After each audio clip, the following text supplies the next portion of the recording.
Dink jy ook soms daaraan om jou fiets, motor, huis of vakansie op te gradeer? Ek dink dikwels daaraan. Dit is normaal, maar is dit noodsaaklik?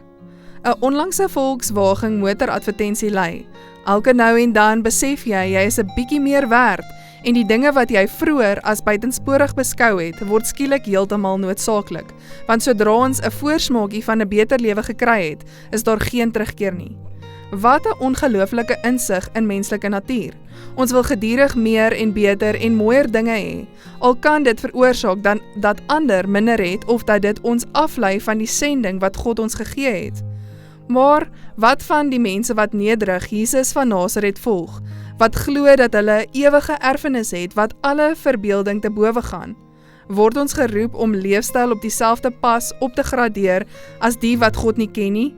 Moet ons waarde en tevredenheid soek in die mooi dinge wat ons besit? Die Bybel leer duidelik dat ons eenvoudig en spaarsaam kan leef, sodat ons mildelik kan gee.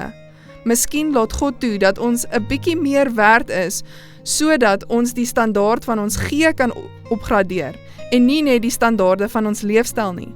Miskien het die tyd aangebreek om ons gee te gradeer. Het jy al daarin gedink om jou vennootskap met God te versterk?